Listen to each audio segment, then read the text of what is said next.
So now the producer will send the message, the broker is writing the message into the topic, and an important implementation detail is it also stores this unique ID next to the message inside the partition and persists it. And now the broker sends back the acknowledgement.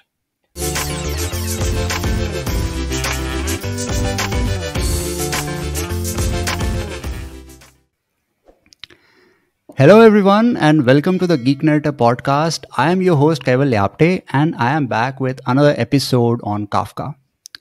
Exactly once semantics is a amazing feature that Kafka has developed, and we are going to talk about that feature, how it is implemented, and why do we need exactly once in this topic, in this episode. And to do that, I have Matthias with me. Matthias works as a staff software engineer at Confluent, and he's involved with Kafka and Confluent for many years now. He is also involved in Stack Overflow, answering all those complicated questions related to Kafka and streams and all that. So I'm really excited to have him. So Matthias, welcome to the episode. And let's start with a brief introduction about what you are doing currently and how you got into Kafka and Confluent. Yeah, thank you very much for the introduction, and very, very happy to be here. Really feel honored. I mean, you covered the basics already. So I got involved in stream processing at the university. So it was like 2012, 2013. Started to work with Apache Storm back in the days.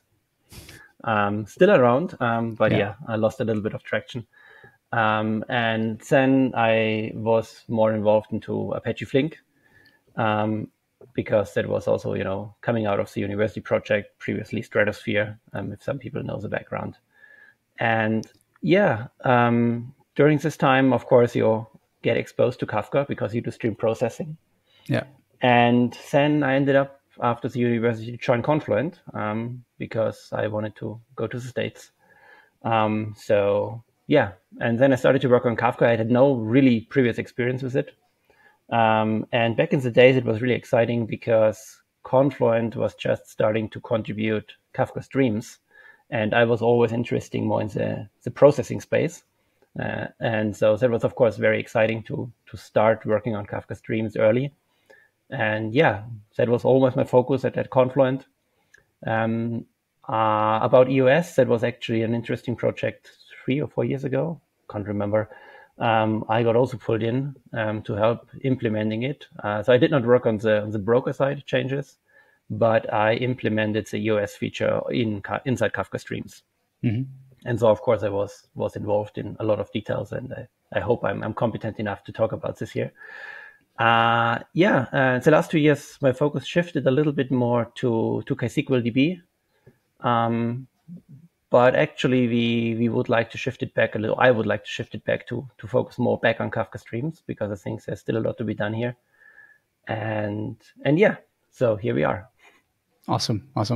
I'm really excited. Like looking at your experience with Kafka streams and the internals of it. I'm really curious to know more and how it works, because when it comes to distributed message processing, Kafka is at the core of it, right? Like a lot of companies are using Kafka as at the heart of stream processing platform, and they build so many interesting use cases on top of it. And there are some message processing guarantees that different use cases need. So what I know is, like, there is at least once, there is at most once, and then there is exactly once, right? And so we want to deep dive into why exactly once is required in the first place. Why can't I live with at least once? And why it is complicated, why it is, so difficult to, implement exactly once. So in your words, if you have to, describe what it means when we say exactly once semantics, in the world of Kafka, how would you define it? I mean, this is really tailored to stream processing and not really message delivering. I think we have to distinguish those two cases. So the very classic Kafka pattern is basically, say you have a Kafka cluster is an intermediate, you have an upstream producer, and you have a downstream consumer. Yeah. And you want to basically publish something, and the consumer should consume it and react to it. Yeah. And then, let's say this is a shipment or something like that. If the consumer would read a message a second time, then maybe you ship the same item twice to somebody who bought it, but you only, maybe charge them once. So that's Yeah. not a good situation to be in. And if it comes to all kind of like financial transactions and things like that, of course, if you do something twice, it's usually always very, very bad. Mm-hmm. And those is kind of, exactly once delivery comes into place. When we talk about exactly once semantics, it's a little bit different though. So because we basically, and that goes now to Kafka streams, and exactly once in Kafka is basically designed with Kafka streams in mind. It is really a different pattern because you say, I have data in a topic. I want to read the data. I want to process the data, and I want to write results back. Mm-hmm. And now exactly once basically means that I want to ensure that every message is processed exactly once, and the result is only published exactly once. And the trick is here really, it should be semantically exactly once, what basically means, well, we can, of course, retry internally if there is an error, but effectively the result is the same as if no error would have happened. Mm-hmm. So it's basically this guard against the errors where you would say, well, an error happens, I need to retry, but the retry doesn't harm me, the result is still the same. Okay. Yeah, I think that makes sense, and that distinction is very important to not confuse it. And when we say the result of the change that we do remains the same, so I think we are talking about like a state of an application, right? Like as you said, like shipping of an order or an item. So we are changing some kind of a state, and we don't want that change to be happening twice because of some failures and some internal problems. Our components might fail. So is that what we are talking about when we say result? Yeah, exactly. I mean, especially in Kafka streams, you basically have like two components here. You have the actual records that you do publish into your result record and result topics. And you don't want, to write a result record twice there, because then downstream there might be a consumer reading it, and if you write it twice, well, it will read it twice, and Yeah. then of course it might do something a second time that you actually intend only to happen once. And the other point is, of course, the internal application state itself. I mean, Kafka Streams is a stateful stream processing library. Mm-hmm. So we do maintain application state. And of course, as the simplest example is always counting, you don't want to overcount. So Yeah. if a failure happens and the count was 10 and you basically recount, you want to add up with 10 again, you're not with 11 or 12 because you double counted something. Okay. Okay. And so is it specific to Kafka streams though, or if I, let's say, try to use the low level APIs that Kafka provides, the consumer and the producer APIs, so are there some, constructs there to, kind of implement my own exactly once without using Kafka streams? Yes, absolutely. And as a matter of fact, I mean, Kafka Streams internally is using the regular producer and consumer, Yeah. and it just basically does the implementation for you. Because whilst the low-level APIs are there, to use them correctly, it's a little bit tricky. There's a lot of like what and ifs, and you need to understand a lot of details. And that is actually why we highly recommend to use Kafka Streams as basically a default implementation. So as an application developer, you don't have to worry about all those details, because in Kafka Streams, because it's fully integrated, it's really just a config change. And then we basically use those APIs and make sure we process everything exactly once, and then you don't have to worry about it. But yeah, there's always cases where you want to fall back down to the consumer and producer, and you can obviously totally do it by just saying, I have an application that instantiates the consumer and instantiates the producer. I do some processing in between, and I just take care of everything myself. That makes sense. For a developer like me, would you recommend going to the low level APIs just to look at the APIs, what kind of constructs are available for processing anything exactly once, what kind of transactional support I have? Would you recommend to go deep down there to understand exactly once how it will be done in stream processing a little bit more better in depth, or are there better ways to understand how exactly ones might have been implemented? I mean, it's always good to have more knowledge, and I think there are cases where you want to use them, and then yes, you need to understand the details. In general, if it's not like your hobby and you have a personal interest, Yeah. I would not necessarily recommend it because it's just not necessary Hmm. to understand all the glory details. Then especially, I mean, now we're talking only about the APIs, right? You can even Yeah. go one level down to say, what is actually the wire protocol, the communication between consumer, producer, and the brokers, and how do the brokers work internally. And there are some things that are good to know, to have a general understanding. But of course, there's a lot of details that it's kind of, yeah, you should not waste your time with it if you don't want to, just understand it for the fun. Okay, that makes sense. Uh, let's also start with when we say exactly once delivery and not exactly once processing.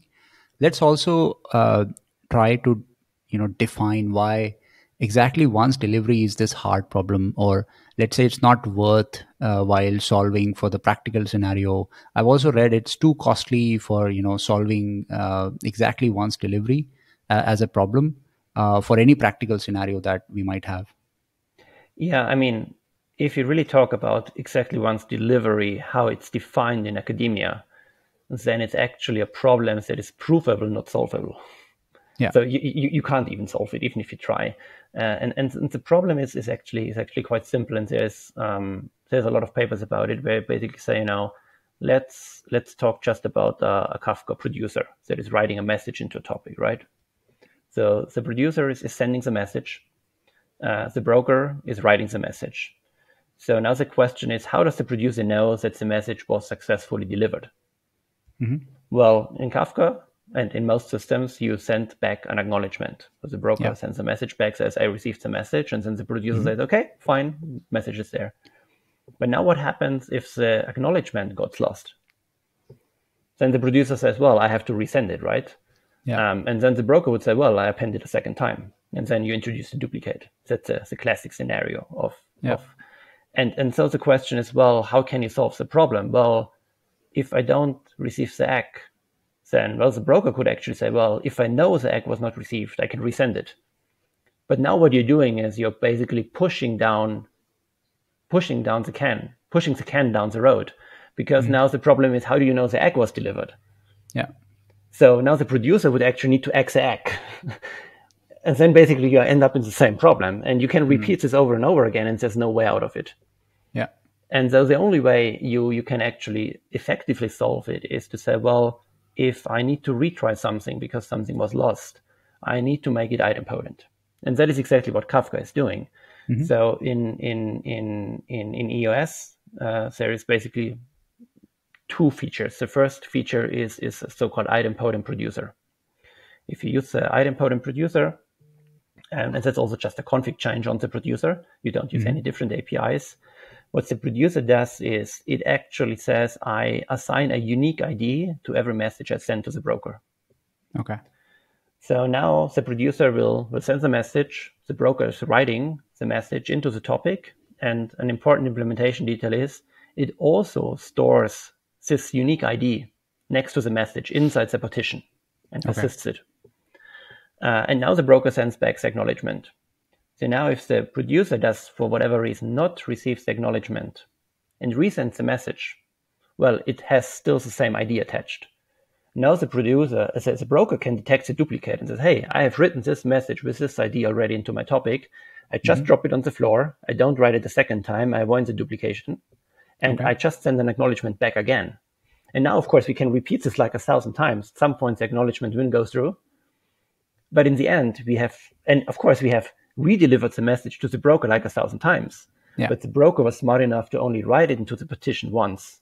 Yeah. And now it's kind of, well, it's not exactly once delivery, but it's exactly once semantics because it was only appended once. Okay. And that is That what we makes want. sense. Yeah, that makes sense. And I think that also raises a very important point that exactly once does not mean that there are no retries in place. There's always retries just to Absolutely. make sure that it was successful. And there will always be duplicate messages as well on broker.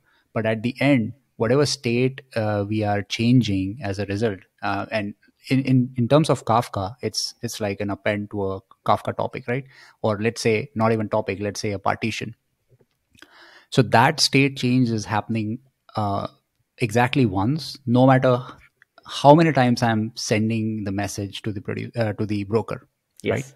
Yes. Okay, that makes a lot of sense, and that is like a very simple model to understand. So even if I let's say not talking in terms of Kafka, I have a simple HTTP server, and I receive some requests. So my clients can always send me duplicate request, but as a server I can store some state in my database that, oh, this order was already processed. So if it was marked as processed, I will just say, okay, nothing to do here, right? Yes. So even if I'm getting more number of requests, I in the database I only have one order created in the simple model. So in my example, I took like a database as a state store for my application. What is Kafka doing? Well, as I said, Kafka is basically tracking everything internally with those unique IDs, and they're just becoming part of the message metadata.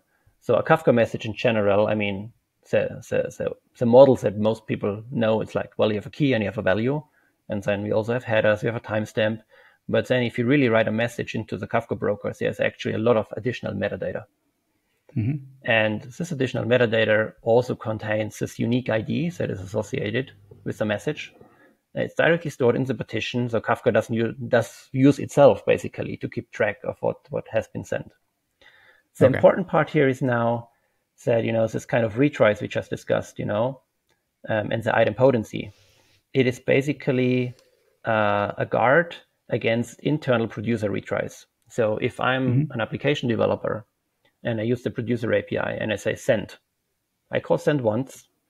The broker will, as a producer, will serialize the message, put it into some network buffer, and then eventually send it to the broker and wait for the acknowledgement. And if the acknowledgement does not come, if the producer is configured correctly, it will just retry sending this message over and over again. And it will keep the serialized buffer basically as long until it really receives the message, the acknowledgement, and knows it was written. Mm-hmm. And so those retries are basically idempotent because it's the same ID. Okay. Then we get a problem though if the producer is crashing. So let's say the producer crashes. It was sending the message, and now the application restarts. Now the problem is, well, how do I know what was the last message I was actually sending? Yeah. And if I now, as an application developer, make a mistake and I say, I call send a second time, and the first send was actually successful, but I didn't know it, then for Kafka, that's a new message. It will get a new ID, and it will still append a duplicate. And now we are basically entering this realm of what we call end-to-end exactly once. We basically go across multiple systems, and because if you build a data pipeline, right, and you have 5 systems, and they're exchanging data, if one system is not exactly once, then well, the whole pipeline is not exactly once. And then, of course, you want to have this end-to-end exactly once. And if you want to do this with Kafka, then you have to do a little bit more work, because now we are basically leaving this Kafka streams pattern where we read data from a Kafka topic, process it, and write it back into a Kafka topic. But we now go back to the classic Kafka pattern where you have an upstream producer and a downstream consumer. And now you need to do additional work to actually get end-to-end exactly one semantics. So there's no magic bullet. So Kafka basically now provides you all the tools you need, but you need to use those tools correctly to actually implement it. Okay. I think that problem is very interesting. So let's try to deep dive into that specific area a little bit more. So let's say I have a very simple producer which keeps track. Let's say for any message that it produces or sends to the broker, it creates like an ID to it, and it keeps track of it. Let's say for the message 1, it gives an ID 1, and for message 2, it gives an ID 2. And so let's say 1 was successful, and I tried to produce the message 2, but then it failed, right? So the producer tries to retry the send. But can it go to a separate partition if the partition strategy is kind of messed up, and I'm not partitioning based on the key, but it's random, so it can still go to the separate partition, right?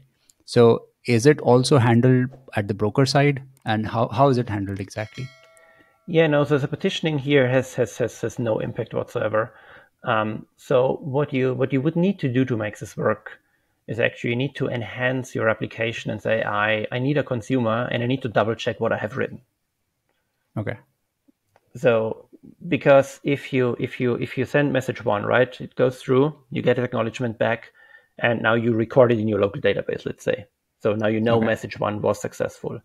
Now you send message two, the broker receives it and appends it, but before the acknowledgement comes back, you crash. So you Yeah. couldn't record that message two was actually written successfully, right? Yeah. So now when you restart, you would resend message two anyway. So you're in Yeah. the same problem state, right? That you Yeah. duplicated it. And so the right way to do it would be for this case to say, well, I actually now need to instantiate a consumer. I need to read from those topics and figure out what was the last message I have sent. And that's also Okay. sometimes complicated to do, right? And if I then see, oh, message two was actually sent because I could read it, then I can record it in my database state, update it, and then resume with message three and not resend it again. Okay. But this is Okay. business logic you need to build that where Kafka doesn't help you because it can't. Okay. Okay. That makes sense. So basically, if I end up creating like a different sequence number for the same message, for Kafka it's still a different message, and to identify that I need like a special business logic at the consuming level to figure out, okay, what state or what message makes sense for this state, right? Yeah, exactly. Yeah. Okay. And this tracking of your progress is a little bit tricky. And I mean, it depends now what kind of application you're building and what you're doing. But Kafka can actually help you a little bit with this tracking. If you now go to the next level, what would be like Kafka transactions. Because so far we only talked about idempotent producer, and that's only the first step. But if you use Kafka transactions, then actually you can offload a little bit of this work of tracking into Kafka, and that can help you to actually build this more easily.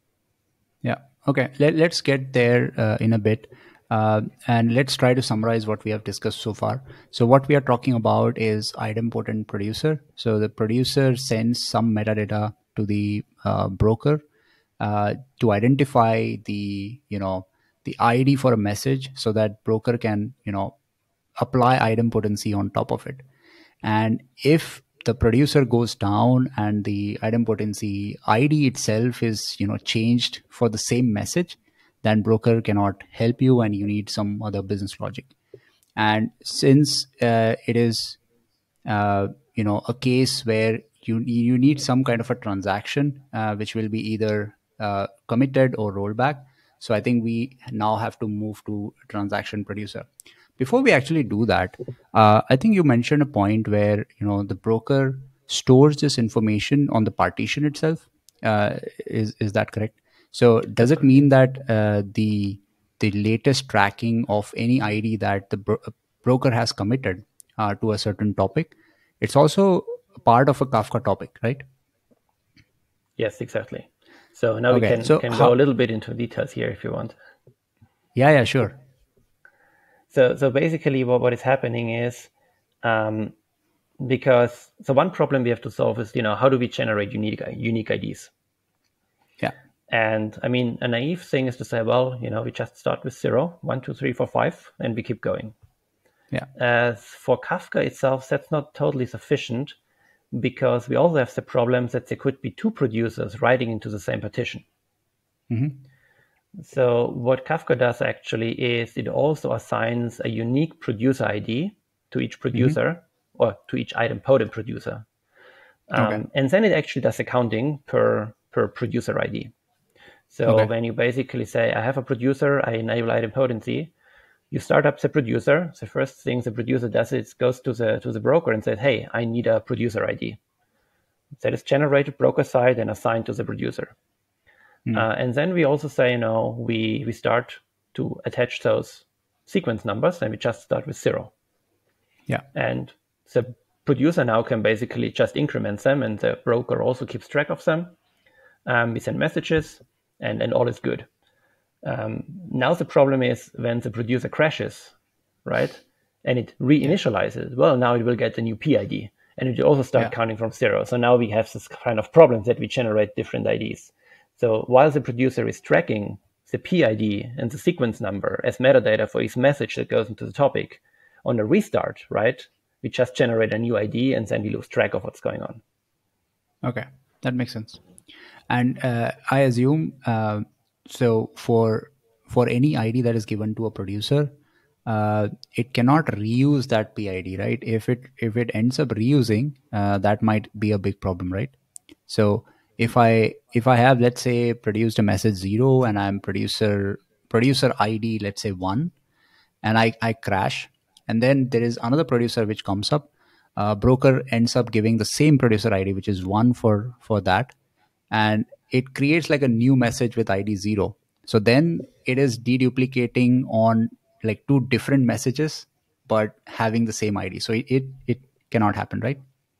Yeah, I mean, here Kafka actually follows a probabilistic approach. So the producer ID is basically generated randomly. Okay. And so conceptually, if you're strict, it could happen that two producers by chance get the same PID, but the probability is so low that it does not really happen in practice, and so we are fine. Okay, that makes sense. I'm just curious here, but why does broker assigns ID to producer? Why can't producer give itself like a new ID and then says that, this is my ID or something? Well, because the broker wants to track what's going on, right? The broker should be in charge here. And actually, there is also, when it comes to transaction, that we have not discussed yet, but you mentioned already reusing the producer ID. And if we actually enable or use transactions, we actually do reuse the producer ID. So the broker is actually taking care of that. And so the broker can actually also, or could conceptually also say, if you have a stronger implementation, the broker could conceptually ensure that producer IDs are unique. But if a producer, picks its own ID, it doesn't know what other producers are there. And then the probability that something goes south is actually higher than when the broker that is more centralized, takes care of it. That makes sense. I have two more questions before we go on to the transactions, right? So first of all, looks like everything, like the full control is in the hands of the broker, right? So why do we say idempotent producer and not idempotent broker? I guess that's a very fair question. I don't know. Maybe because you enable the feature as a producer configuration, that is a broker configuration. Okay. So basically, when I enable the broker does the heavy lifting, yes. Yeah. Okay. So it's basically on the broker side, it is taking care of the idempotency. The producer is just sending this extra metadata when you enable idempotency using some configuration, right? Right, exactly. Okay. So the configuration name is enable idempotency, or idempotent. Okay. I think it's enable idempotency. You just set it to true, and then the producer knows, I have to request a producer ID from the broker, and then we have the sequence numbers. And that's also the point. The broker is counting the sequence numbers as well as the producer, and they need to stay in sync to have an additional safety net. And then we just send those messages, and the broker is doing the rest. Okay, that makes sense. Let's go on the broker side and just to understand a little bit more what is exactly happening. So I'm the broker. I get like multiple produce requests from different producers. I commit a message, or let's say not commit, but write a message to the disk, let's say, with an ID 1 and the producer ID is 2, or let's say A. Now, when I get same request, let's say from producer A, the message ID 1, how do I look up? What kind of, because I assume it's a Kafka topic where I just emit that, okay, this is the message ID that I already committed. So, but to make that lookup fast, I cannot, iterate over the Kafka topic to figure out what's already committed. So what is happening there? What do we use for lookup? Yeah, it's basically a hash map. Okay. You have a hash map with the producer ID, and the hash map contains the latest sequence ID that was used. And if a broker really crashes, then it actually has to recover this metadata by actually scanning the topic to figure out what is the Oh, latest producer ID, okay. and figure it out.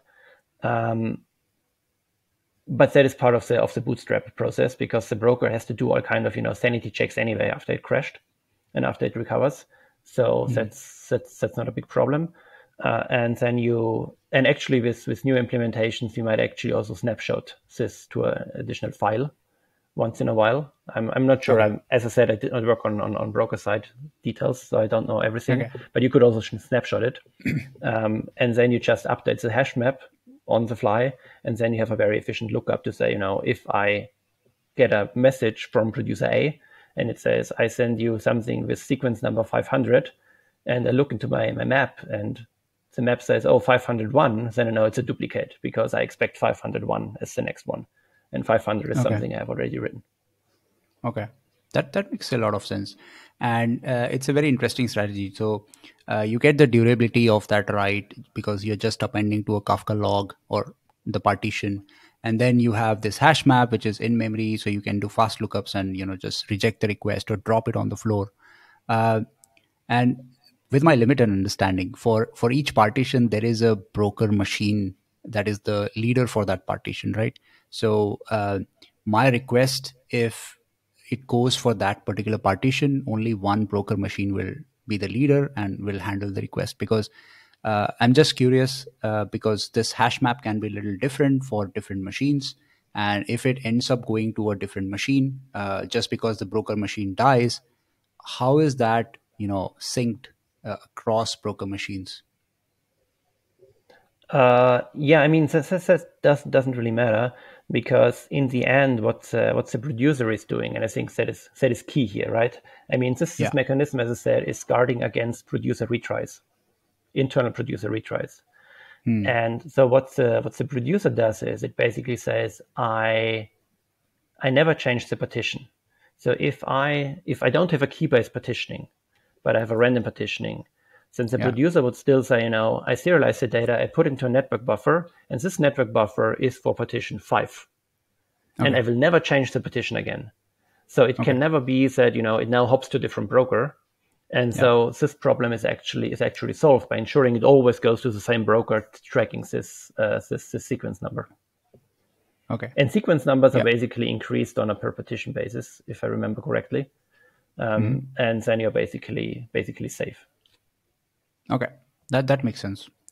Uh, I think this part is pretty clear, like how idempotent producers are working with this small flag and sending extra metadata, and then the broker actually having this hash map which is in memory to quickly look up what message it has already committed.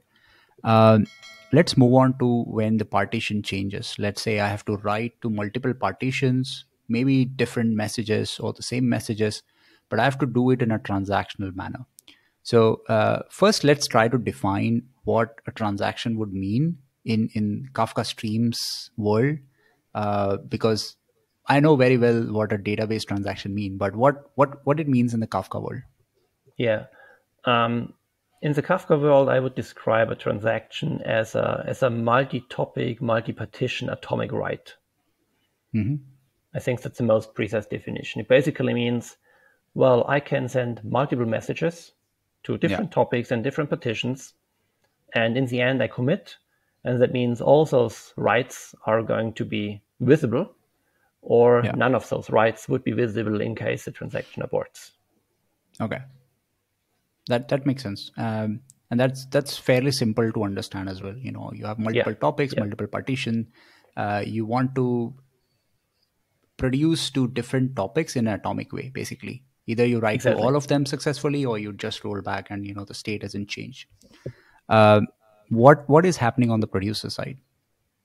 Yeah, now it's becoming much, much more complicated. So if we actually do transactions, then the broker has to do a lot of more work to track what's part of the transaction, and also the producer has much more work to do based on the internal protocol Yeah. to manage the transaction. Hmm. So the first thing is, as a user, you need to assign a transactional ID to the producer in the configuration to be able to use the feature. Yeah. And one important thing here is that this transactional IDs that you assign must be unique for the whole cluster. So there cannot be Okay. two producers with the same transactional ID. So that's a responsibility the developer has. And then usually, you need to have some agreement within the team to say, every team has its own like prefix, and then inside the team you can coordinate or whatever to avoid that you have collisions, because otherwise you step on each other's toes. Yeah. And then a broker side now, there is an additional component that is called the transaction coordinator. And so the transaction coordinator that is running broker side, it's also like running distributedly. And you basically take your transaction ID, you hash it to identify your transaction coordinator that is responsible for you. And now you start to negotiate the transaction status, like if it's ongoing, if you want to commit, if you want to abort, and things like that with this transaction coordinator. Okay. And in addition to that, so the transaction coordinator buffers like everything like in memory as a state, obviously. But again, now the transaction coordinator also uses an additional topic. So that's very similar to the consumer offset topic. It's called the transaction state topic, where it basically uses it as a write-ahead log to track the transaction. And I mean, Kafka is very good with logs, right? So that's a very, very, very good implementation, because that is what Kafka does. So we just use the internals to track the status of the transaction by, writing those update status messages and tracking the transaction. That's a high level gist. Yeah. Yeah, I think at a high level, it gives me a little bit more idea about how it might be working, but there's still a lot more, details to it. So we added a new component here called the transaction coordinator, which is, as you said, running along with the broker. So is it like deployed like a sidecar to a broker, or how is it deployed? No, it's basically just an internal component. I'm not even sure. Okay. It might be just an additional thread that is running. Okay. It's similar to the consumer group coordinators that you have. I That see. is, managing the group membership. It's just running inside the broker. Okay, interesting. So that takes away a lot of other complications of making a call to transaction coordinator if that fails and all that. So I was going there, but it doesn't make any sense now. No. So it's just a separate thread, which is listening on to new transactions being created, or when a transaction fails, to marking some states. And again, it's so nice that Kafka uses these so-called topics, or let's say partitions, for anything that they want to make it durable, right? Okay, let's so as a producer, first of all, I need to enable some property on the producer side to make it transactional, so it can start creating those transaction IDs. And then a different set of producers follow this contract that they will follow the same transaction ID if they are part of the transaction. Otherwise, it's a new transaction, right? Yes, exactly. Okay. And then every producer will kind of add this additional metadata that whatever I'm producing is part of this transaction. Yes.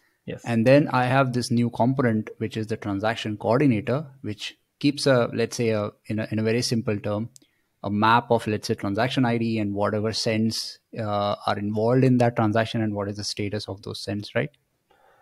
Not really. So it does not really track the actual sense. That is too fine-grained. It just tracks, because that would be too heavyweight to do. Yeah. But it basically tracks which partitions and topics are involved in the transaction. Okay. And it tracks what is the status of the transaction. Is it opened? Is it committed? Is it aborted? Is it completed? Does it time out? And things like that. Okay. Interesting. So basically, it's just a state store for managing the transaction status and nothing more. Yes, but it also knows what kind of partitions and topics are involved. Yes, that's part of the metadata. Yeah. Okay. Let's say, so I think I kind of understand what happens when a transaction is successful. So everything is fine, nothing goes wrong. You have the transaction coordinator keeping track of, okay, this is the transaction, these are the topics, and it's all successful, marked, done. What happens when one produce fails? Yeah. I think that is I think a very important key difference to a database when we do transactions, because in Kafka we basically only mark the data as aborted. So what happens really is, you, as a producer, you make a specific call called begin transaction that changes the producer state, and then you start to send messages. And again, the messages are idempotent, so they have this ID. We have the producer ID again, that's all still there. And there's also an additional epoch. Maybe you don't need to go into that detail. And then the producer is actually also responsible to tell the coordinator to which partitions it is actually writing, because the write path becomes more complicated. So when you do a send request, the producer first sends a message to the transaction coordinator and says, hey, I'm going to send messages inside this transaction to partition 5 of topic A. Okay. And then the transaction coordinator records this. After this recording is done, only now the producer is allowed to send the message to the actual data partition. Okay. And the message will always be just written. It's just there. Okay. But, and now this is an additional feature, the message is basically marked as a transactional message. There's a Boolean flag in it. Yeah. And it basically means at this point, well, we say we don't know yet if this message is actually already committed or aborted maybe later on. So we're not allowed to deliver it to the consumer if a consumer tries to read it. Interesting. Okay. And now if we really commit or abort a transaction, what we actually do is we write a metadata message into the corresponding data partitions that says, all the messages of this transactions are now committed or aborted. Oh, okay. But we never basically retract anything from the topic. So if you have a transaction that is aborted, data is still in the topic, but later on we find an abort marker for this transaction. And this abort marker in the transaction actually tells us that this data should not be delivered to the application. Okay. And now an even more complicated thing is that actually, because how Kafka is organized with network buffers and how partitions are written and how we actually ship data to the consumer, the broker cannot do any filtering. So the broker will still deliver everything to the consumer, and now the consumer is actually responsible to not return any messages that actually got aborted. So the data is in the topic, the data is shipped to the consumer, and then the consumer, if it's configured in read committed mode, that's the config, then the consumer would actually say, oh, I check for all messages. If they are actually aborted, I just drop it on the floor. And when you call poll, you just don't see them. Okay. Yeah, that makes a lot of sense. And I think basically what is happening is the producer is just following a contract of creating this transaction IDs, calling the right APIs, talking to transaction coordinator. And once it gets like a green flag from the transaction coordinator, it actually sends that to the broker. And is that correct? Yeah, more or less. So the only thing it needs to do is it first, before it is allowed to send data to a partition, it needs to register this partition with the transaction coordinator. Oh, okay. Yeah. Because otherwise the transaction coordinator doesn't know which partitions are part of the transaction. Okay. And only if it gets an acknowledgement that this, metadata was tracked successfully, then we can send data. Okay. But that does not mean that the transaction is already committed or aborted. It's still an open transaction that is just ongoing. Okay. Interesting. That makes sense. And as you said, it's like so it is using like a Kafka topic or partition for tracking everything. So there's no way you can, once a message is produced, you can take it back or something, because it's a log, it's already written. You can create new kind of records to invalidate the already produced records. Like, for example, for a transaction, if it fails, I'm assuming it will emit another event that will say, okay, this previously emitted transaction, or this transaction ID is failed, and you don't have to consume it or something like that. So exactly. I think that makes sense. So from the producer, the responsibility came to the transaction coordinator, and then from there it went on to the consumer to Now it's consumer's responsibility to consume the right events using the right configuration. Otherwise, you may still see some stale or let's say partial records that are consumed, and then it will again make the entire processing incorrect. Yeah, exactly. Yeah. Okay. And that is really a problem that is solved on multiple levels. So in Kafka in general, when you write into a topic and you read messages, you might know about the high watermark. Yeah. What basically is a barrier to which point you're allowed to read messages, Yeah. because messages with higher offset are Hmm. basically not replicated yet, and so it's not safe to deliver to the consumer. Okay.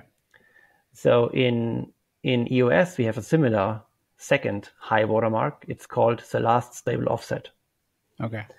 And that's basically a watermark that tells you to which point you're allowed to deliver messages to a consumer in read committed mode. Because for all those messages, we know that the transaction was either committed or aborted. Okay.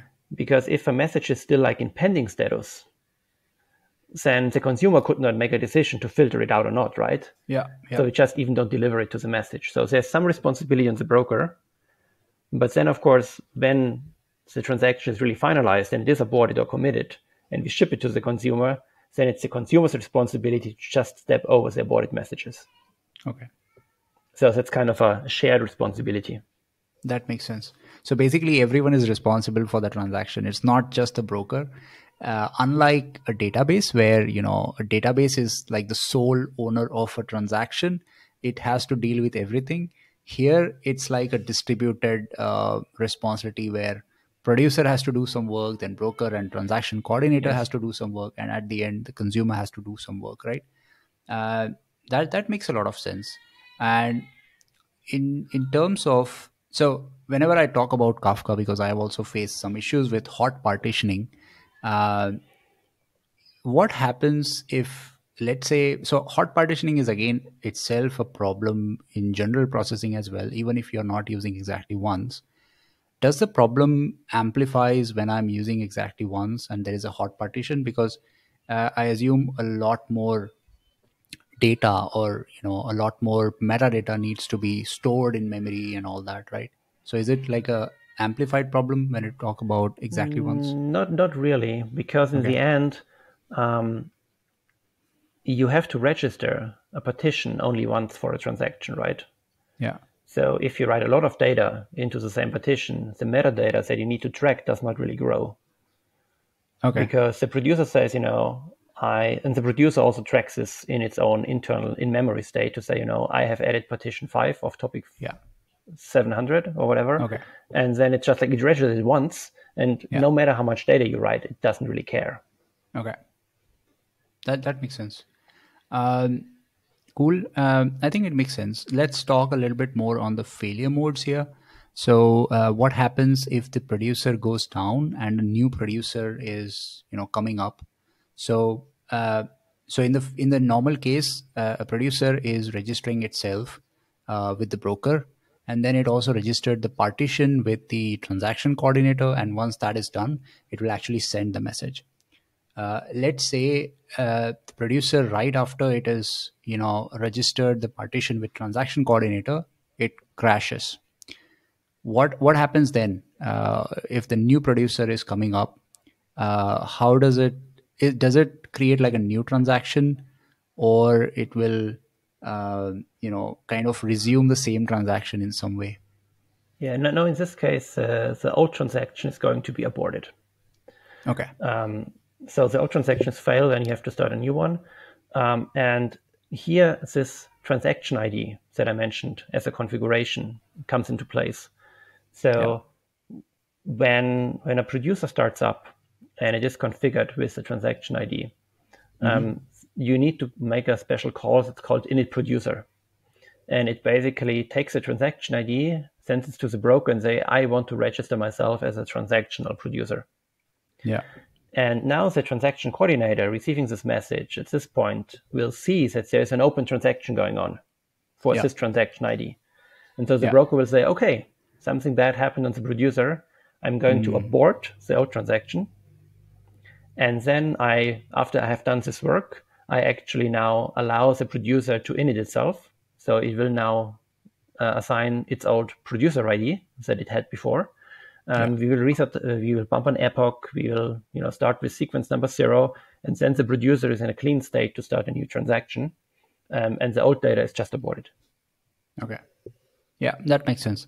So whenever a new producer is coming up, and it is again transactional producer, it tries to register itself, and then the broker knows that, okay, the old transaction or the old producer might have died, so let's kill the old transaction. Exactly. Is there like a timeout as well? Let's say the new producer is not able to come up in certain time duration, then the already pending transaction would be automatically aborted or something. Yeah, absolutely. So there's a configuration broker side. Well, it's actually a split brain again. So the consumer can actually send what the timeout should be. But yeah, if a transaction is not committed or aborted by the producer actively within a certain time frame, then the transaction coordinator would just abort the transaction. And that's super important, because let's say your producer really dies here, right? Yeah. And you have this pending transaction. So we talked about this high watermark thing, the last stable offset, right? Yeah. So if this transaction is pending, the last stable offset cannot move forward anymore, because this transaction is still in pending state, right? Yeah. So you basically would block all your downstream consumers indefinitely. So that is the reason why you need a timeout, where you would say, at some point, well, the producer went ghost. I don't know what happened. So as a broker, I abort the transaction, and that allows me to advance the last stable offset and allows me to still deliver messages to my consumers. Because otherwise you end up in a deadlock situation for the consumer. Yeah. Yeah, that makes sense. Going from the producer to the broker, right? Let's say the broker dies. As you said, it's already in the topic, so the broker coming up will try to kind of replay the events or in the topic and try to regain the context. Okay, what transaction is in progress and what is not. If there was a existing transaction that is currently in progress, what happens to that transaction when a broker machine dies? So when a broker dies, actually nothing happens to the transaction, because you can fully recover from it, and the transaction will just resume. So what is happening is, as I explained before, the transaction coordinator is recording all the transaction state changes into this internal topic. Yeah. And this topic is also replicated. So it lives on multiple brokers. So if the broker dies, including the transaction coordinator, we basically re-elect a different broker to take over the work. Okay. And so because the data is replicated, so basically the transaction state topic had one leader and then two replicas. So one of those two replicas will become the new transaction coordinator. Okay. A leader election happens. And then this new transaction coordinator now says, oh, now I'm the leader of this transaction state topic. So I will just read this topic to rebuild the state for my in-memory cache, and then I can resume the transaction. And producer side, a very similar thing happens. The producer tries to reach the transaction coordinator, and it can't. Yeah. And then it will basically say, well, I need to rediscover the transaction coordinator because I can't reach it. Okay. And it will just get a corresponding metadata from the broker. It will connect to the new broker. The new broker already has the transaction state, and then the transaction can just resume as nothing had happened. So broker failures are actually totally covered, in contrast to producer errors, because the producer is not fault tolerant, because the producer is not replicated, right? If the producer goes down, we need to abort the transaction. If a broker goes down, it's just like, okay, let's fail over and continue. Okay. So I think this is the reason why the transaction coordinator also has the knowledge of what partitions and were involved in this transaction, right? Because so it can know whenever it wants to kind of work again on those transactions. So which partition and what machine to coordinate. Okay, that makes a lot of sense. Yeah. What happens if let's say the broker is died? It is trying to do all this leader election and figuring out how it can rework on those transactions. But in the meanwhile, the producer actually is not aware that the broker died, and it tries to produce, and it ends up, uh, rolling back the transaction. So is there another failure scenario that broker handles? Yes, also now that depends on the exact details, right? Okay. So in general, if the producer is writing more messages to Hmm. already registered data partitions, that's totally Yeah. fine because we Yeah. don't need to coordinate with the transaction coordinator. Okay. If the producer says, I want to abort the transaction at this point, it actually cannot do it because if it wants to abort a transaction, it actually has to tell the coordinator to abort the transaction. But the coordinator is just in failover state. So the producer is basically waiting to rediscover the transaction coordinator, and then Yeah. it can abort the transaction or commit the transaction. The same is true if the producer says, I want to add a new topic partition to a transaction. Okay. It can't do it. It's blocked until the recovery is finished, and then it can again connect to the transaction coordinator. Hmm. So basically, there could be some blocking, but that's the only thing that could happen here. Okay. Interesting. I think this whole workflow is pretty clear to me now, like how this tracking is working, at least at a high level, and how Kafka topics are leveraged for storing all these critical information, and ultimately it's as you said, the high water marks is just to make sure that you don't end up replaying the entire state of a topic, but you start with the last watermark that you said, okay, until this, all the transactions were completed, so we don't have to um kind of reprocess or regain that context. But after that, uh, it might make sense to pull in the context in the memory, so I have all the details, right? Is that high watermarks used for, or there are more use cases for that? Yeah, I mean the last level offset says the main thing is really to have a bound to which point the consumer is allowed to read. Okay. So that is Yeah. really for the read pass. For the transaction state itself, it's not important. Um, what happens, though, of course, in this transaction state topic, at some point, if a transaction is committed or aborted and it's finished, of course, we want to purge the state because otherwise the topic grows unbounded. Hmm. So the topic is compacted, again, based on the unique ID of the corresponding producer. And that allows us to basically say, we also have IDs to basically purge old state. And then we only need to recover data that is basically for ongoing transactions in Okay. the ideal case. Of course, Yeah. obviously, you will always read a little bit of old data because you never have a hard cutoff point and a perfect cleanup. But then if you read this transaction state topic, right, and you say, oh, there's a transaction A, and then later on see, oh, this transaction was committed, well, then you can just purge it from your memory state. So in Yeah. memory, you only need to keep track of ongoing transactions. And of course, the topic might still contain a little bit more data, but Yeah. usually we can keep the topic quite small, so it's about in the size of the ongoing Yeah. transactions. Yeah. Yeah. Okay, that makes sense. As a developer, do I have to configure something for these internal topics as well, or that is completely abstracted away from the developer? That's abstracted away. Okay. So if if you if you really use it, you don't have to make any broker side configs to enable anything like Okay. that. Yeah. I'm not sure exactly when the broker will actually create the transaction state topic. It could actually be that when the first producer says, I want to register a transaction, then it would create it. But that's a one-time thing, and then it just exists. The only thing you need to do is to make configuration changes producer side to assign this transactional ID, Yeah. and then use the corresponding transaction API calls, like begin transaction, commit transaction, things like that, Hmm. to actually make use of it. Okay. That makes a lot of sense. Um, just tying it all back, right? So we were working at a very low level, talking about producers and consumers. I am like a high level developer, for example, and I want to look at the entire application from the streams perspective, right? So I have a streams application, which is I consume like an input topic. I have some processing in place. I store it in a state store, let's say in K-table or something. I have another stream. I try to join these two streams. I create or produce to another topic, and I have like a full flow of streams happening.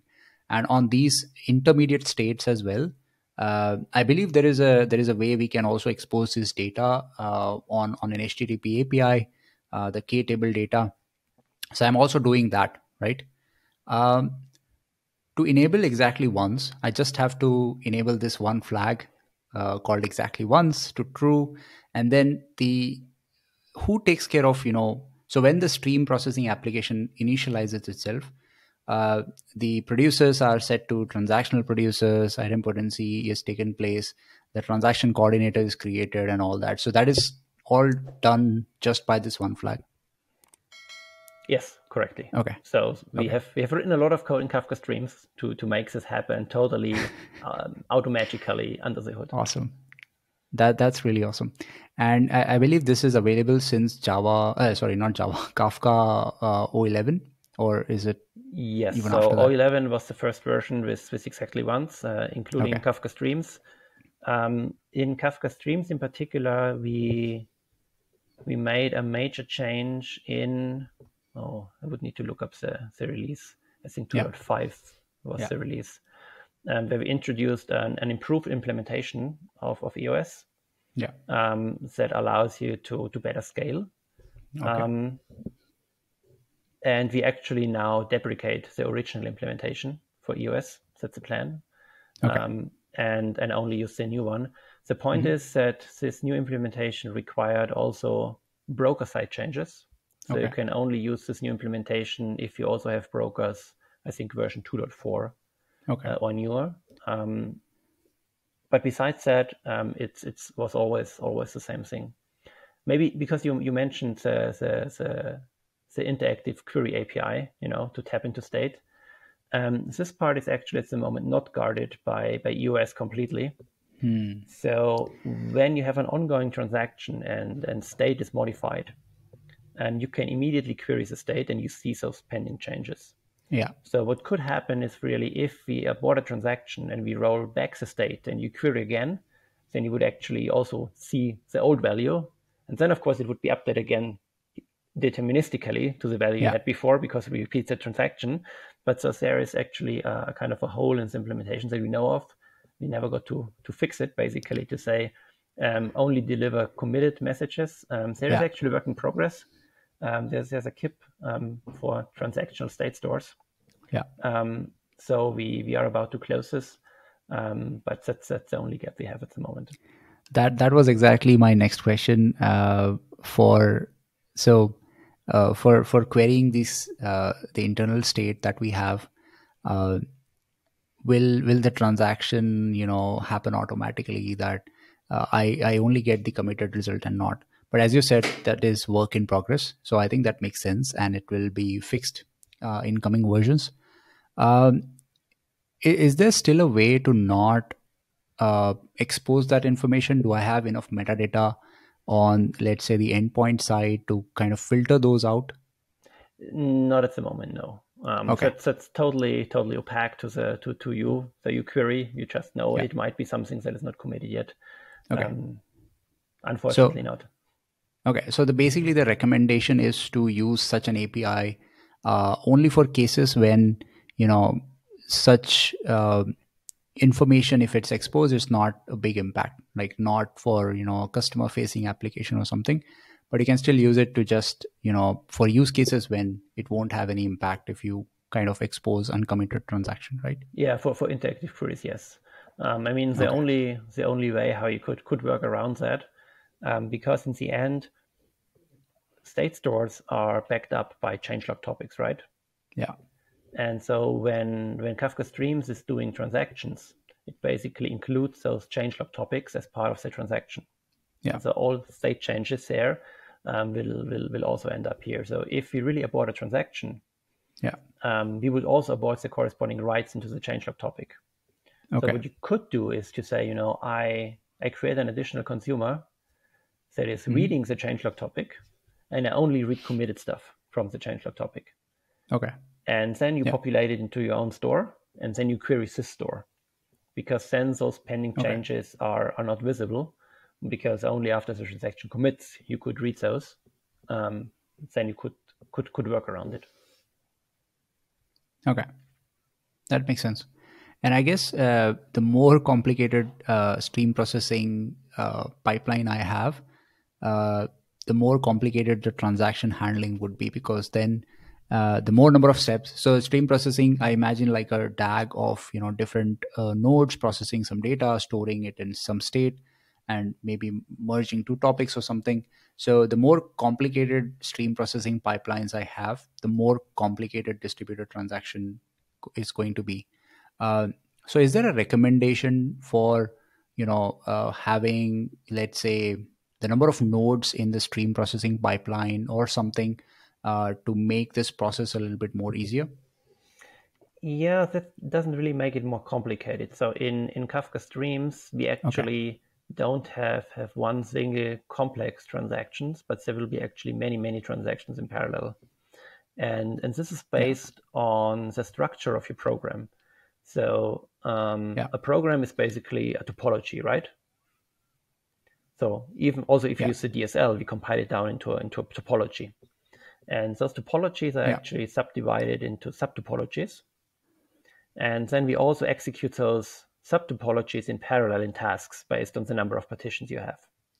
And so this Yeah. task inside the Kafka Streams runtime is the smallest granularity we have. And actually, each Yeah. task is managing its own transactions. So if you have like a Okay. very complicated topology with a lot of partitions and a lot of subtopologies, and let's say you end up with 50 tasks, Yeah. then you will actually get 50 Yeah. independent transactions. Okay. And Interesting. so the complexity of a single transaction, or how much metadata we need to track, for partitions and stuff like that, is really kind of limited to a task. And the coordinators itself, is distributed as well on the broker side. So it scales Okay. very well. Okay. Yeah, I think that makes sense. So basically, it is independent of the number of nodes or number of entities you have in a stream pipeline, but they will again be split into sub transactions. So it scales well because it scales with the number of nodes you have in a streaming pipeline. Yeah. So okay, that makes sense. Um, I with my experience on Kafka streams, what I've seen is once you have, let's say, a node in your application, let's say you're just filtering or mapping your entity to a new entity or joining something.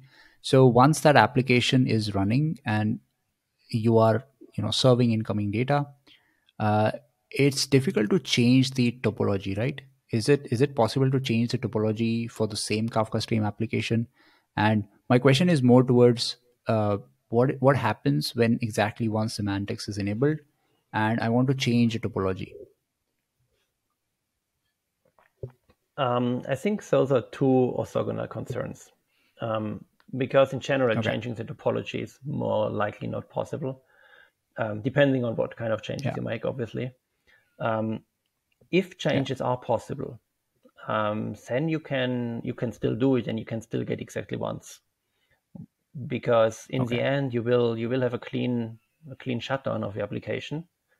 What basically means the Mm. application will commit all outstanding transactions and will record the Yeah. corresponding offsets, and then you restart it with your basically change topology, and then you just process from this offset on with the new business logic, but you ensure that Yeah. everything that was processed with the old business logic does not get reprocessed, and everything else is just Yeah. like some future work, and it's also just like guarded by exactly once.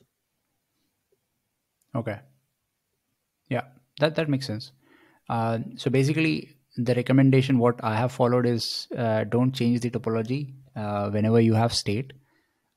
Instead, create a new streaming app with a new topology, and try to handle the cleanup of the old one and the new one.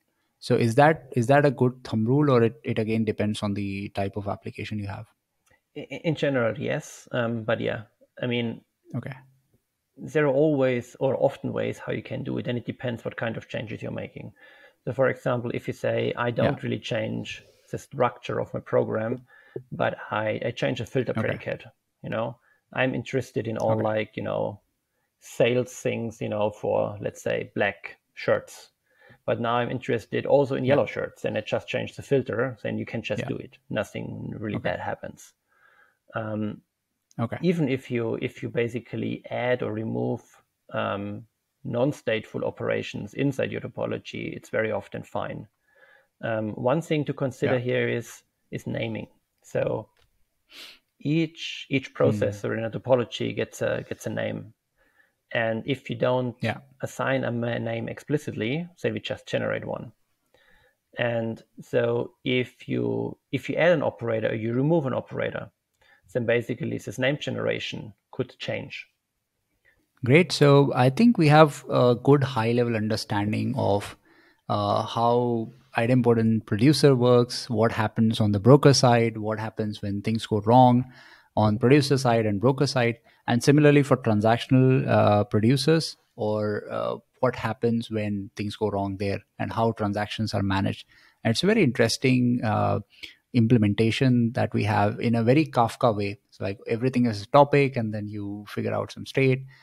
You manage a transaction across different topics, you commit offsets and all that. So uh, we and exactly once, it makes it so easy. So as a developer, if I just want to make sure I process it exactly once, I just have to enable this one property, and the stream processing application will take care of the internal implementation and all the complexities. As a developer, I'm also more interested into testing that it is working. As so, there is one guarantee that Kafka Streams is giving me, that it will process everything exactly once. But there is also some dependencies that how I implement things, right? So, how are typically things tested when it comes to exactly once? Yeah, I mean, there's like two levels of testing. So the one testing is the testing that we as Kafka developers do, Yeah, and well, you have your regular unit and integration tests, but then for things like exactly once, of course, you need system tests with fault injection.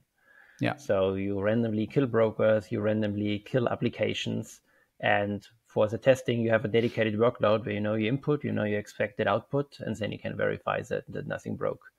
And obviously, I mean, those tests are basically not like 100% guarantees, because if there is really like a weird race condition or bug, maybe you don't hit it, and then the result might be the same or might be correct, even if there yeah, is a bug in the implementation.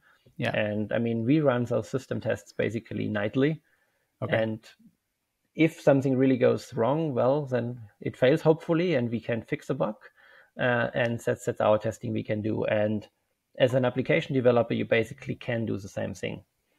You can basically say, I set up this test environment, mm, and I kill brokers, I kill Kafka Streams applications, and I just verify that the result is the result I expect, yeah, as if no failure had occurred.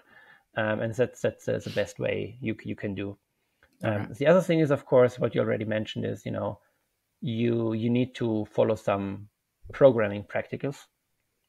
And I mean, the most important thing is that everything you do is deterministic, right? yeah, If you say, I have like a random number generator in my code to produce results, yeah, or I use the current time from the system to do some computation. Of course, if you retry, right, you might now compute something different. yeah, You still have the guarantee that every message will be consumed and processed only once, but the result of this message during those retries could actually yeah, change. mm, And of course, you will only have one result record correspondingly but this result record could now also change because, well, you okay, computed a different result. And the other things that is obviously not covered are external side effects. So if you say, I am an application and I make, let's say, a database call, yeah, or I send an HTTP request, well, this database call or HTTP request will also be repeated. And if you now make a database change, then this database change would also be repeated. So now yeah, again, you could say, well, if I can make it idempotent, maybe I'm in a good place. But if you do something that is not idempotent, then obviously those side effects is something a Kafka transaction, because it doesn't even know about it, yeah, can't guard against. yeah. Yeah, I think that makes sense. So as far as you are, have everything in Kafka and you are enabled exactly one semantics, I think you are safe. But as soon as you deal with some external database or something, you have to make sure that it is idempotent because it's outside the Kafka world, and there's no possible way to also make that in a transaction using Kafka because that control is not there, of course. Uh, I also have one question on the cost of doing everything. So why not just by default enable exactly one? So I assume that by default it's disabled, and there needs to be a reason for that. So what is that reason that by default it's not enabled? Well, that's a tricky question now. So as we mentioned, we have like two levels, right? We have Yeah. the idempotent producer, and we have Kafka transactions. Yeah. And the idempotent producer actually is enabled by default in the meantime. Okay. So originally we didn't do it because we want to preserve backward compatibility. So, we introduced a new feature in O11, but very often what we see is that people upgrade the client library before the brokers get upgraded. Yeah. So if you now enable idempotent producers with O11, but you're still on a O10 broker, well, you can't do that, right? Yeah. And so it took us a while, and now idempotent producer is actually enabled by default because we just assume that most people are at least on O11 as a broker now. So it seems to be safe to do that. And otherwise, well, you can still change the config. Yeah. For transactions, I mean, the problem is really there is no config to be enabled or something like that, right? For transactions, you need to rewrite the program because you need to call begin transaction, init producer, commit transaction. So there's nothing to be enabled. Yeah. Because that is what the developer actually opts in to do. Yeah. Of course, for Kafka streams, it's a different story. And we actually do discuss this, but we have a couple of those well, I wouldn't say problems, but we discussed the loophole with interactive queries that is not guarded with EOS. And the other point is, at the moment, EOS, if there's really a crash in the Kafka Streams application, then we basically have a very costly recovery process. Okay.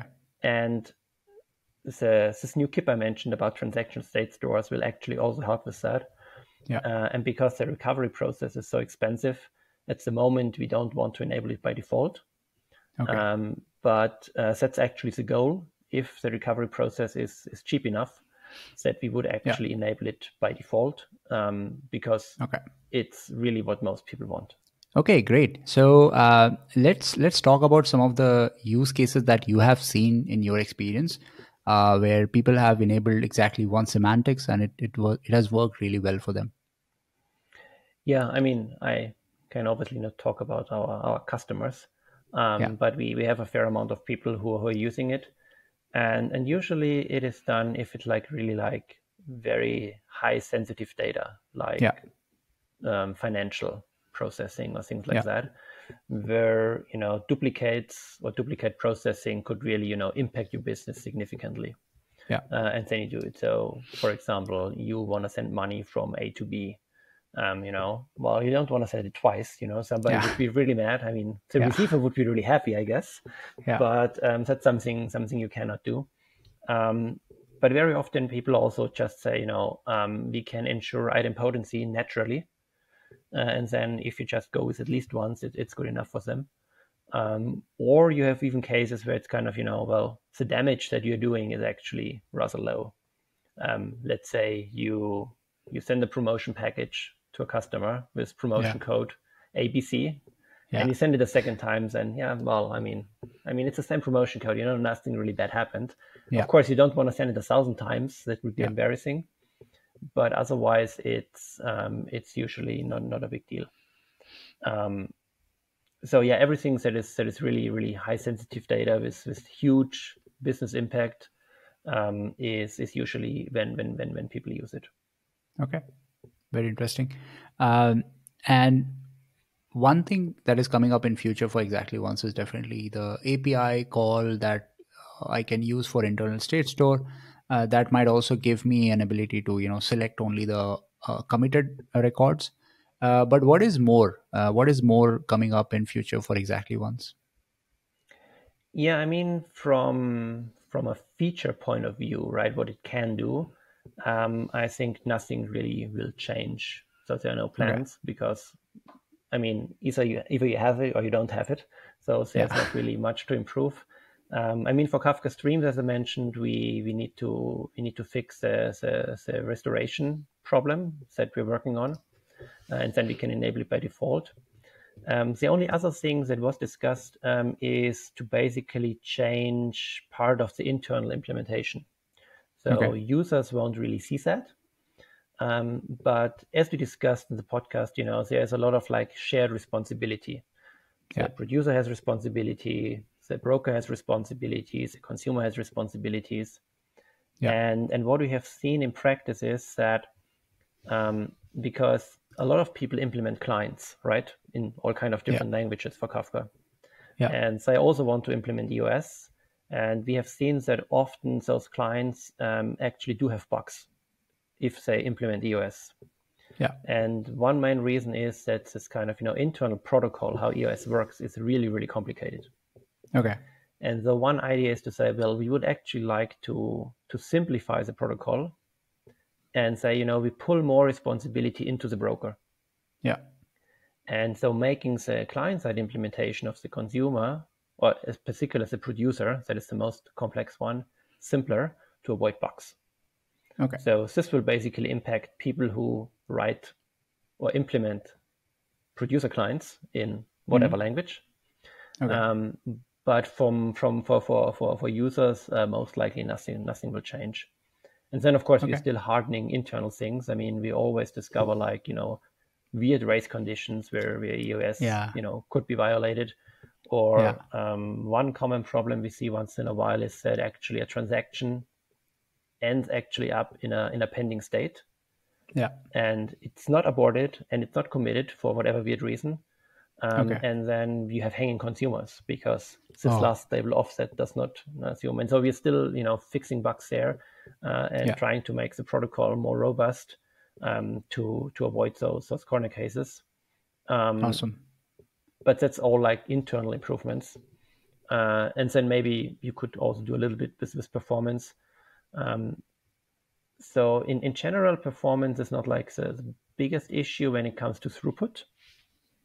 So especially Yeah. we know that if you only use the idempotent producer, the overhead is only like 3% or something like that. So that's really tiny. Yeah. And for transactions, the overhead depends a little bit on how often you commit a transaction. So the longer you leave a transaction open and the more data you basically send, then you can amortize the basically transaction handling overhead. And then it's actually Yeah. also cheap. The problem is, of course, that this increases your latency because as long as you have a pending transaction, the downstream consumer is not actually allowed to read it. And we talked about Yeah. like complex Kafka Streams topologies, right? With like, very deep Yeah. graphs and very many subtopologies. And because we have like transactions Yeah. on a subtopology level, of course, the latency adds up. So if we say, you commit, let's say, a Yeah. transaction every 3 seconds, but you have like Yeah. 5 subtopologies chained after each other, then your end-to-end latency basically becomes 15 seconds. And the one thing Yeah. we have discussed is inside Kafka Streams to actually do something what we call speculative execution. Where it would basically say Okay. internal subtopologies, we allow them to actually read uncommitted data. And we Okay. optimistically process the data. And then if the upstream transaction is actually committed, then we know everything we have done was good work. And we also commit our downstream stuff. And if it was really aborted, then of course we would need to do a lot of cleanup to actually say, oh, all this computation we have done was actually on aborted data. So we need to roll back Yeah. the state. We need to do all the cleanup. We need to abort our own transaction. So that would be a cascading abort. And then we have to reset. And this would, of course, allow us to reduce end-to-end latency significantly, even if Yeah. you have a larger commit interval, because we Okay. are not bound to it anymore. Yeah. So that's an idea that's floating around. So far, there's not like a KIP or a design proposal yet. But I would assume at some point we're doing it if demand is high, because Yeah. it would also be a very cool project to work on, just for the sake of it. Yeah. Absolutely. And as things that are the future things we have in mind, even if there's not like a concrete roadmap or timeline for those things at the moment. Yeah. Awesome. Well, I have learned a lot, talking to you about exactly one semantics, how it is implemented, and internals. Um you answered some of the very interesting questions that I had at very low level. So thanks for that.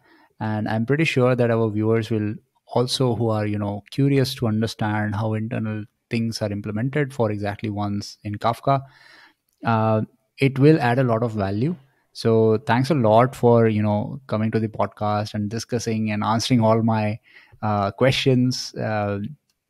So I look forward to the feedback that I get from viewers, and also look forward to collaborate with you more in future. Yeah, thank you very much for having me. It was a lot of fun digging into those details. Yeah. And yeah, if you want to have me again, happy to come back and also discuss other Kafka related topics. Awesome. Thank you.